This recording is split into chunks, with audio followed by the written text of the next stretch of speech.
¿Qué tal? Les habla Jorge Gestoso. En el programa de hoy, el análisis del debate presidencial en Ecuador con otro notable invitado, Andrés Spaudo, analista político directamente desde Quito. Andrés Spaudo, una cálida bienvenida al programa. Muchísimas gracias, Jorge, por invitarme nuevamente a tu programa y un afectuoso saludo a toda la audiencia de Telesur en Latinoamérica y el mundo. Andrés, debate presidencial en Ecuador este pasado domingo, único debate rumbo a las elecciones del 9 de febrero. Llega al debate la candidata presidencial de la oposición, estamos hablando de la Revolución Ciudadana, Luisa González, y ella declara y dice en sus palabras que recibió amenazas de muerte en esta campaña presidencial. ¿Qué clima está en torno a la violencia precisamente en estos comicios? Bueno, Ecuador es un país donde la política se ha teñido de sangre en los últimos años. Recordemos en la campaña del 2023, fuimos testigos de cómo asesinaron al candidato Fernando Villavicencio. Todos los años hay asesinatos de alcaldes, concejales, a lo largo y ancho del país. Entonces, la política y la violencia en Ecuador no andan por caminos separados, sino que transitan el mismo camino, Jorge. ¿Cómo ha sido el impacto de los candidatos respecto a su desempeño? Bueno, después de haber sido testigo de un debate que cambió de formato, que cambió de presentadores, el que fuimos testigos el 2023, a muchas personas nos gustó particularmente el debate con esta opción de que pueda ser repreguntado o pueda ser replicado por un contendor realizado en un sorteo público justo antes de poder responder la pregunta. Entonces, estas preguntas, repreguntas, el formato, yo opino en lo particular que nos gustó bastante a la audiencia. Lo hizo mucho más dinámico y entretenido. Ahora, esto de dividirlo en dos bloques, recordemos que en Ecuador existen 16 candidatos presidenciales, entonces hicieron dos bloques de 8 candidatos. Muchas personas lo sintieron como que se había trucado un poco el sorteo, porque estaban de un lado todos los candidatos de derecha, con una excepción, y del otro lado todos los candidatos de izquierda, con una excepción nuevamente. Entonces, esto dejó ánimos contrapuestos con respecto al sorteo. Pero una vez en el desarrollo del debate, yo creo que se desarrolló bastante bien. Ahí está, el desempeño justamente de esos candidatos. ¿Piensa que puede haber tenido o va a tener algún impacto en sus campañas? En el debate del 2023, Daniel Noboa llegó con 4 puntos porcentuales y fue el debate el que lo catapultó a su paso hacia segunda vuelta. Recordemos que después de ese debate, hasta el propio Rafael Correa reconoció que el ganador del debate había sido Daniel Noboa, tal vez para cubrir el bajo desempeño de Luisa González en esa ocasión, o para bajar al candidato Jan Topic, que estaba terciando en esas elecciones. El discurso que utilizó Daniel Noboa en esa ocasión era un discurso de paz, de unidad, de la creación de un nuevo Ecuador donde entráramos todos, pero realmente después de un año de gobierno ya ese discurso no tiene ningún calado en la ciudadanía, puesto que este Ecuador de paz que ofreció ha metido preso a sus ministros, tiene en jaque a su vicepresidenta, se ha peleado con los partidos y movimientos que lo llevaron al poder, y realmente el ejercicio del poder de Daniel Noboa en el primer año de este mandato complementario ha sido más similar al de un gobernante absoluto o un rey absolutista que al de un rey demócrata que prometía un periodo de paz. ¿Cómo dirías tú que manejaron los ejes temáticos que estuvieron, digamos, en el centro del debate? Estoy hablando del tema de la energía, el tema de la economía, el tema de la inseguridad. Bueno, el candidato oficialista, el presidente candidato, estuvo lleno de lugares comunes, ofreciendo cosas que no estuvo en capacidad de cumplir en su primer periodo o en la primera parte de este periodo complementario. Entonces, poca credibilidad. El resto de los candidatos estuvieron llenos de lugares comunes y fueron pocos los que tuvieron respuestas interesantes. Para mí, una de las respuestas más interesantes en los ejes temáticos se las debemos al candidato Leonidas Issa, que trató de ser parte de la Unión de las Izquierdas y terminó siendo candidato en solitario por Pachacutic. Y en general, ¿tú dirías que hubo estrategias, hubo de alguna forma temas que trataron, digamos, de descalificar o desacreditar a los rivales entre algunos de estos 16 pretendientes, aspirantes? Correcto. Los debates en Ecuador históricamente han sido marcados por el uso de líneas fuerza. Recordemos a León Febres Cordero en 1984 diciéndole, señor Borja, míreme a los ojos y señalándole con el dedo mientras apuntaba a la cámara de la televisión y no a su contendor. O recordemos el Andrés no mientras otra vez de Guillermo Lasso, que marcó la tendencia de ese debate. Y este año tuvimos muchos intentos de destacar por la vía de tratar de posicionar frases, pero la mayor parte de los candidatos se limitó a lugares comunes, a frases hechas y a algunas rimas sin sentido, como pillería para acabar con la pitillería. No entendí realmente de qué se trataba eso del candidato Luis Felipe Tillería. ¿Dirías que cuál fue la frase o la temática que la gente va a recordar más entre todos esos candidatos? Bueno, digamos que el día de ayer no hubo una frase que se posesione, pero hubieron varios momentos cumbres, como vimos enfrentados a Leonidas Issa, el líder de las protestas de octubre de 2019 y junio de 2022, con el que entonces era el general de la policía. Entonces, cuando se refería a él, le decía, señor policía, y luego le contestaba desde una perspectiva de derechos humanos, y eso fue bastante interesante. De ahí vimos a un par de candidatos, 2 o 3 candidatos de los 16 que estaban claramente alineados con las visiones del gobierno. En Ecuador se utiliza una frase que se llama el chimbador, y parecían 2 o 3 candidatos, bueno, 2 hombres, una mujer, que habían sido contratados para perjudicar a los otros candidatos, porque en sus discursos trataban que a través de golpes de efecto, ataques personales, descalificaciones, lograr, digamos, atacar de alguna forma a la candidata de la oposición, Luisa González. Una intervención destacada e importante para mí fue la de el profesor Jorge Escala de la Unidad Popular, que fue el único que en el primer debate tuvo los arrestos para encarar al presidente Daniel Noboa sobre el tema de los 4 niños desaparecidos en las Malvinas, sobre los cuales el mandatario no se pronunció. Ni cuando se le preguntaron los nombres, le dije, él contestó que eso no era una pregunta y eludió la pregunta sin pedir disculpas. Yo creo que ese es el momento que ha marcado este debate. Precisamente en eso ha repercutido todo lo que tiene que ver con la cobertura del debate, que acá estamos hablando, para quien nos ve fuera del Ecuador, que en diciembre se da de que hay unos niños jugando al fútbol en un barrio muy modesto en Guayaquil, las Malvinas, como decías tú.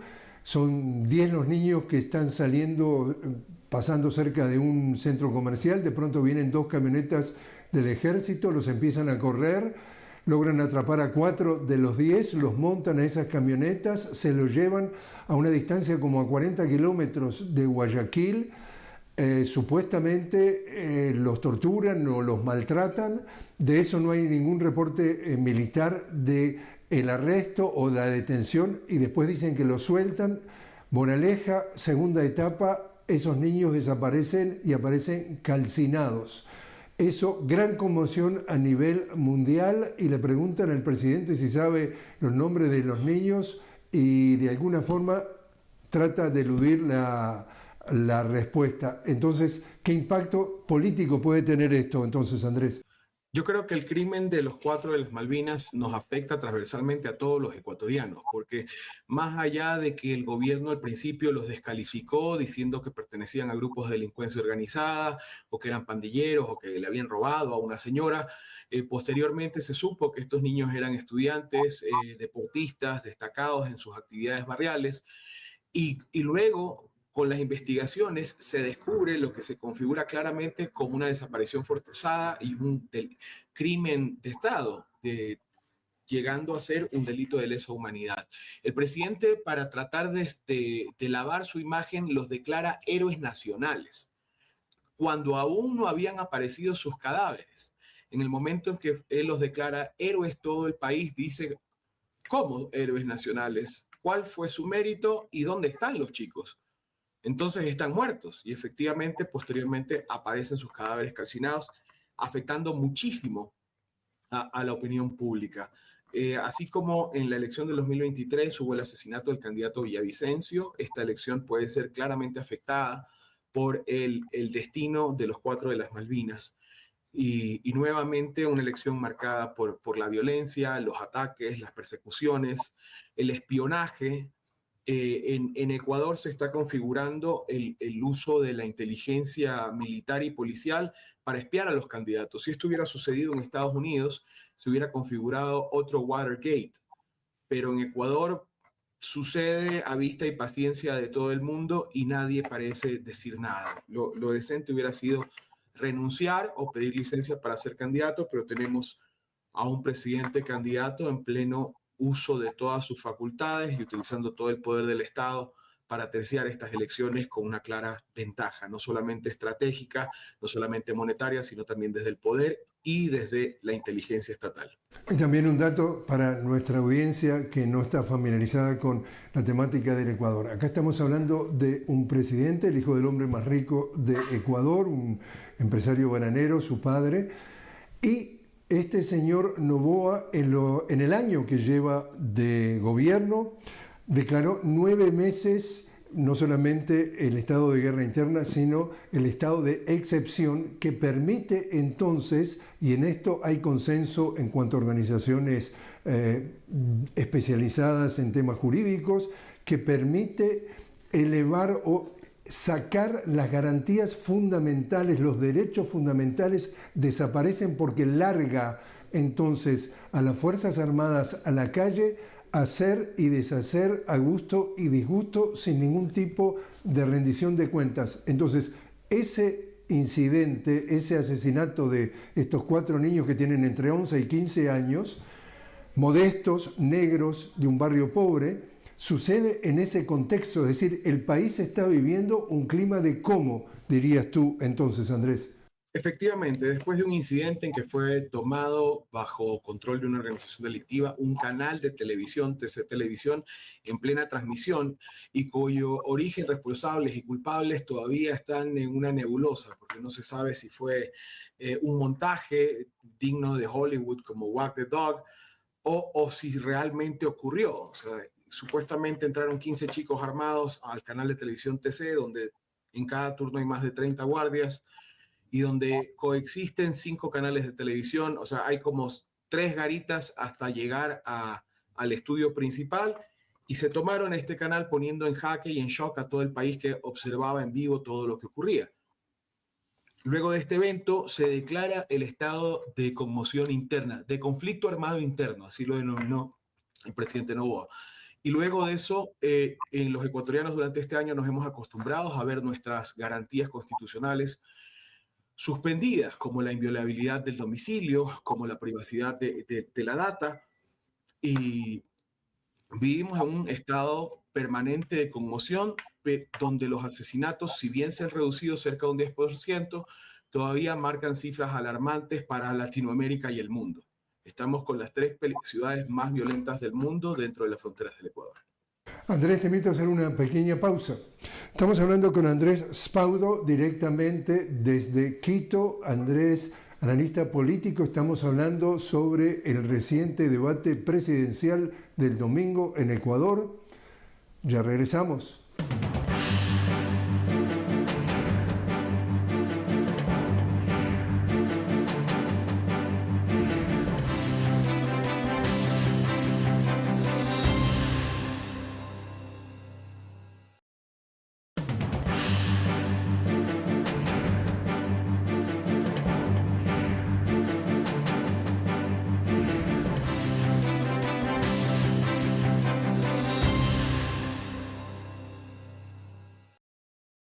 Continuamos hablando con Andrés Spaudo directamente desde Quito. Andrés, analista político, estamos hablando sobre el debate presidencial que tuvo lugar en Ecuador este pasado domingo, el único debate presidencial.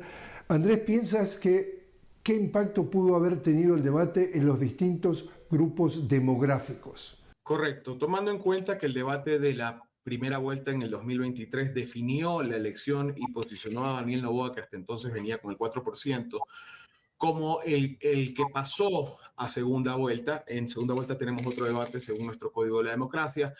El debate definitivamente es un momento clave, cumbre del periodo electoral en Ecuador. Ahora, con 16 candidatos en papeleta, es muy complejo que en el tiempo de minuto y medio, 60 segundos y 30 segundos para las réplicas y contrarréplicas, puedan realmente detallar los candidatos un plan de gobierno. Entonces, se centró el debate mucho en ataques personales de unos 4 candidatos que se dedicaron, como decimos en Ecuador, a chimbar la elección. Hubo otros candidatos que se mostraron, se posicionaron del lado del anticorreísmo férreo, como es el caso de Henry Kronfle, incluso ignorando la historia de su propio partido, que ahora está implicado en casos como purga y metástasis con miembros del Parlamento que pertenecen a su partido, como el señor Muentes. Hubo otros candidatos que estaban visiblemente enojados con el mundo y no lograron conectar. Recordemos, Jorge, que el voto en el mundo es un voto completamente emocional. Entonces, si no se logra conectar desde lo emocional, difícilmente podría llegar a buen término. Y como segunda parte del análisis sobre el debate, recordemos que en el mundo las elecciones se definen por continuidad y cambio.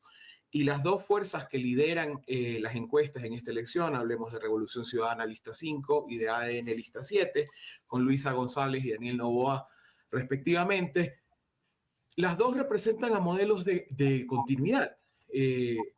Luisa representa el modelo de la continuidad del gobierno de la Revolución Ciudadana que gobernó durante 10 años el Ecuador. Y Daniel Noboa representa el modelo de la continuidad de un gobierno que en un año ha tenido en algunas carteras de Estado hasta 4 ministros, el gobierno de los apagones, el gobierno de los ministros Mi Primera Chamba, y que no ha podido resolver nada. Si en Ecuador en este momento tenemos energía es porque la energía hidroeléctrica sigue funcionando y está lloviendo, pero si no hubiera llovido seguiríamos con cortes de luz de hasta 18 horas en algunas partes del país. Entonces, se buscaba que en este debate aparezca una tercera vía. Y habían algunos candidatos que promulgaban ser la tercera vía, como Henry Calón, como Henry Kronfle, en algún momento se pensó en Jimmy Jairala, pero en su desempeño lleno de lugares comunes, blandos, sin llegar a emocionar a los receptores o a los votantes, realmente las actuaciones más destacadas nos vienen de la mano de Leonidas Issa, que hizo un debate propositivo, interesante, inteligente, con respuestas acertadas, cargadas de conocimiento. Y también podríamos hablar de que destacó de alguna forma Andrea González Nader en el debate, pero destacó por todo lo contrario, por un debate lleno de ideas comunes y de apelar al férreo anticorreísmo, apelar al odio. Entonces, en Ecuador sucede un fenómeno, que los denunciólogos no ganan elecciones y son más bien en las dos últimas campañas lo que ha ganado es una propuesta de un país distinto, una propuesta de un país de paz que lamentablemente no se ha cumplido ni con Guillermo Lasso ni con Daniel Noboa. Dos partes de una pregunta. ¿Hay segunda vuelta? Y si hubiera segunda vuelta, ¿cómo ves tú, luego de este debate, las posibilidades de alianzas entre los distintos candidatos para eventualmente apoyar a uno de los dos candidatos que eventualmente pasen a una segunda vuelta? Correcto. Bueno, la única vez que en el Ecuador no hubo segunda vuelta fue con el segundo periodo de Rafael Correa Delgado, donde ganó con más de, me parece que 51 puntos. El Código de la Democracia en Ecuador exige un mínimo de 40 puntos porcentuales sobre la votación válida y 10 puntos de distancia con el siguiente contendor. Al tener 16 candidatos en la papeleta, recordemos que en ese momento Rafael Correa estaba en la cúspide de su momento político, estaba en la cima de su popularidad. Y lamentablemente hoy no podemos hablar ni de que Noboa está en la cúspide de su popularidad, porque se ha distanciado de los partidos que lo llevaron al poder, ha tenido rompimientos con los dirigentes territoriales, ha recibido en su partido muchos candidatos que venían terciando por otras filas y eso ha acumulado un rechazo generacional, un rechazo a la interna también. Y por otro lado, Luisa González tampoco está en el mejor momento político de la RC, que tal vez lo podíamos haber definido en esta segunda etapa, después de haber dejado de ser Alianza País, como el 2023, donde venían ganando seccionales, donde venían con una campaña de afiliación masiva, la más grande de la historia del país. Y en este momento no es el mismo momento político para ella. Entonces, si bien tenemos dos punteros sólidos, no veo ninguno que se acerque a un 40% real y que de ninguna manera pueda tener 10 puntos de distancia con el inmediato contendor. Digamos que una papeleta con 16 candidatos va a ser matemáticamente imposible una victoria en primera vuelta. Así que sí, va a haber segunda vuelta, Jorge. Disculpa por tanto. No, al contrario. Y entonces, Andrés, como pasado en las dos elecciones anteriores en las que ganaba el neoliberalismo, ya sea con Guillermo Lasso o con este señor Daniel Noboa, otra vez toda la derecha se va a juntar así como en masa y la leyenda es todos contra el correísmo, o sea, anticorreísmo. Solo el correísmo, y el correísmo solo no llega al 50%. ¿Habrá algo distinto para que no se repita ese modelo? Yo creo que la elección pasada y la elección actual deben dejarle grandes lecciones al correísmo. Efectivamente, como tú lo mencionas, Jorge, el correísmo no puede llegar solo. Si se hubiera concretado la alianza de la Unión de las Izquierdas, ahí podríamos haber hablado de una victoria en primera vuelta. Y lamentablemente eso está muy distante de configurarse porque para que exista una unión tiene que haber un perdón, tiene que haber un propósito de enmienda y tiene que haber unas disculpas. Y eso en el correísmo está muy lejos de suceder, a menos que su líder tenga un momento de inflexión en su vida. Por el otro lado, las derechas, siempre se dice que a la izquierda nos divide las ideologías, ya que a la derecha la juntan los intereses, efectivamente. Pero en las dos últimas elecciones la derecha ha aprendido a disfrazarse un poco. Digamos que es un lobo con la capa de Caperucita, porque Guillermo Lasso nos prometía un Ecuador del encuentro donde entráramos todos y nos invitaba a unirnos para lograrlo, abandonando el discurso del odio que le había fracasado ya en dos elecciones anteriores. Y Daniel Noboa nos hablaba de que era un chico de centro izquierda que tenía un póster del Che Guevara en su casa y que la política no es importante, sino que lo importante es que todos estemos bien. Pues bueno, toda su familia está bien, ya estaba bien antes de la elección y sigue estando bien ahora, pero ya no puede volver a repetir este discurso de la no polarización.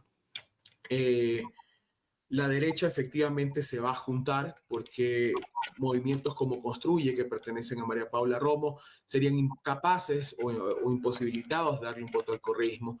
Pero el mandato de Daniel Noboa ha sido un mandato completamente en solitario, en donde él se lo ve como en permanente shopping de voluntades y conciencias políticas.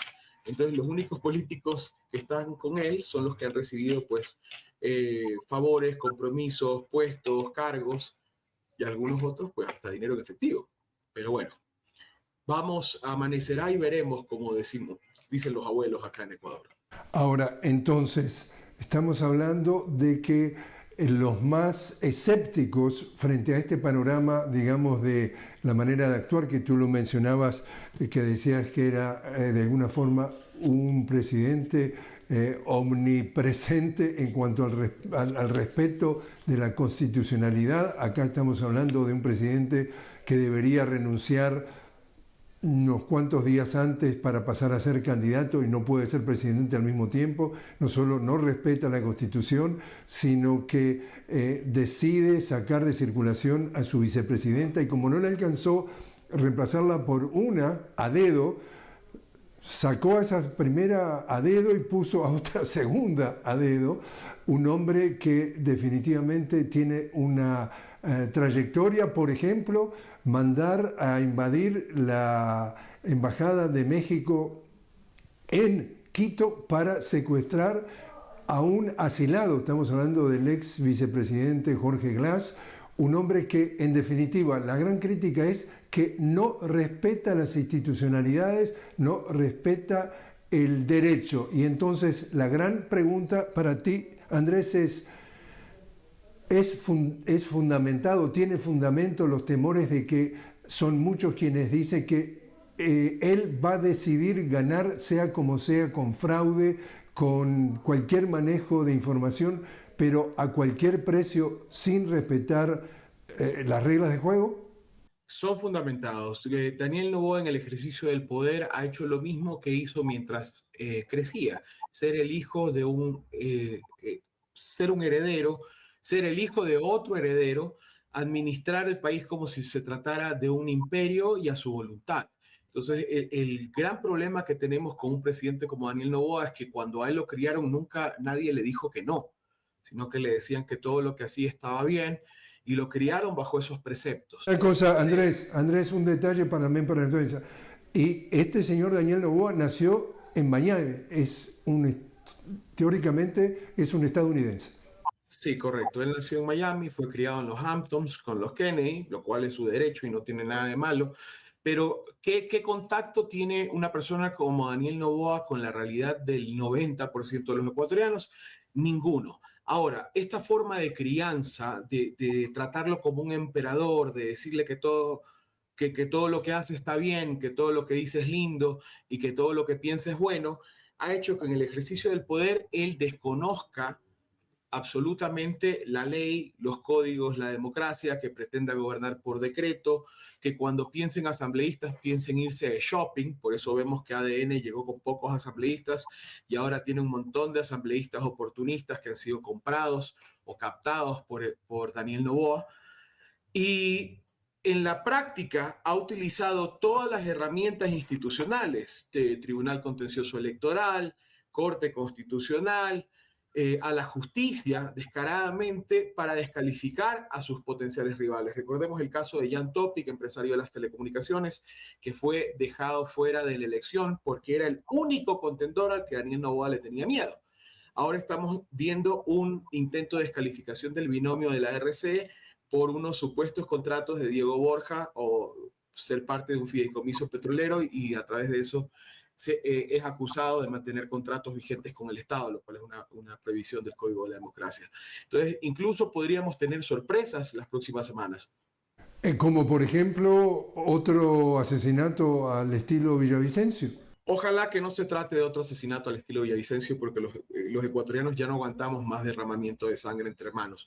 Pero las sorpresas que se pueden dar es la utilización del sistema judicial para atacar precisamente a sus contendores. Estamos hablando de que hay unos casos relacionados a Jorge Glass que no se han tocado. El caso de Soledad Padilla, su ex asistente que fue declarada cooperadora eficaz y que recién en este momento, en las últimas semanas post-debate, se esperan varios ataques del gobierno a la Revolución Ciudadana por la vía judicial y por la Fiscalía. Y por el otro lado también podemos tener sorpresas. Efectivamente, si es que Daniel Noboa sufre algún revés en el poder, podría haberse atacado por otras funciones del Estado y ser acusado de cosas que ahora son secretos a voces y que no puedo repetir en voz alta porque sería procesado judicialmente en este momento. Y Ecuador es un país donde todos tenemos que ser muy, muy cautelosos, Jorge. Andrés Sfaudo, muchísimas gracias por haber estado con nosotros. Muchas gracias, Jorge, y gracias a Telesur por la invitación.